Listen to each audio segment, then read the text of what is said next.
صدارت پر جلوہ افروز اسکول و کالج کے CEO الحاج سید اسحاق راہی سر، پرنسپل مجیب اللہ سر اور میرے تمام ہی اساتذہ کرام اور عزیز ساتھیوں، السلام علیکم ورحمۃ اللہ وبرکاتہ۔ میں جس موضوع پر لب کشائی کی جرات کر رہی ہوں وہ موضوع ہے استاد کا مقام۔ صدر علی وقار، ہماری درسگاہ میں یہ جو استاد ہوتے ہیں،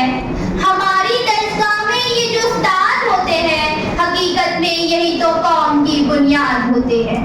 سنیں روداد ہم جب بھی کسی کی کامیابی کی، سنیں روداد ہم جب بھی کسی کی کامیابی کی، ہر ایک روداد میں یہی مرکز روداد ہوتے ہیں، یہی رکھتے ہیں شہر علم کی ہر راہ کو روشن، ہمیں منزل پہ پہنچا کر اتنا شاد ہوتے ہیں۔ صدر اعلی وقار، مجھے آج اس موضوع پر بہت سنبھل کر بات کرنا ہے، کیونکہ بات ہے میرے استاد کی عزت و تقریم کی۔ ادب بھی ایک کرینہ ہے محبت کے کرینوں میں، استاد بھی ایک نگینہ ہے جنت کے نگینوں میں۔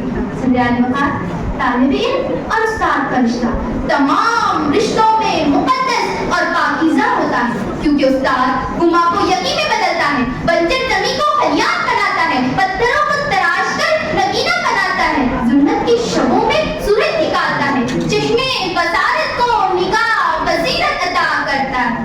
صدر اعلی وقار، استاد کو ہمارے وطن کا درجہ دیا گیا ہے، وہ کسی بھی قوم کی ترقی میں ریڑھ کی ہڈی کی حیثیت رکھتا ہے، اس کے لہجے میں مٹھاس، دکھاؤ میں شفقت اور رویے میں پیار ہوتا ہے۔ صدر اعلی وقار، استاد وہ ہستی ہے جو ہاتھوں میں جوڑوں لیے شمس و قمر سے مخاطب ہوتا ہے، کتنی کاوشوں سے پہلے سب کچھ مجھے سکھایا، پہنچا دیا فلک تک استاد نے یہاں سے، واقف نہ تھی ذرا بھی اتنے بڑے جہاں سے۔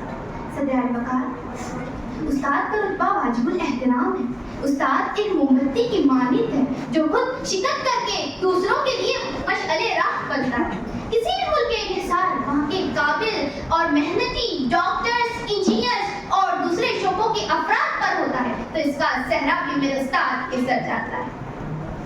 صدر اعلی وقار، امام غزالی ارشاد فرماتے ہیں، میرے حقیقی والدین نے مجھے آسمان سے زمین تک پہنچایا، لیکن میرے روحانی والدین نے مجھے زمین سے اٹھا کر آسمان کی بلندیوں تک پہنچایا۔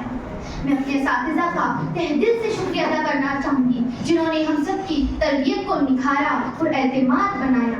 خزاں کے موسم میں بھی بہار دیتے ہیں، خزاں کے موسم میں بھی بہار دیتے ہیں، استاد تربیت سے طلبہ کو نکھار دیتے ہیں۔ میں آخر میں اتنا کہنا چاہوں گی کہ جس طرح چاند کو دمک، سورج کو چمک کی ضرورت ہوتی ہے، پھولوں کو مہکنے کی ضرورت ہوتی ہے، روح کو جسم کی ضرورت ہوتی ہے، ریسپیریشن کو آکسیجن کی ضرورت ہوتی ہے، اسی طرح صدر اعلی وقار معاشرے کو استاد کی ضرورت ہوتی ہے۔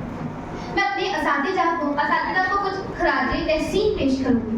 پیش روح ہے پیشوا ہے تو ہے امام، پیش روح ہے پیشوا ہے تو ہے امام، تیری عظمت تیری رفعت کو سلام، اے میرے استاد تو ہے ذیشان، تیری عظمت تیری رفعت کو سلام۔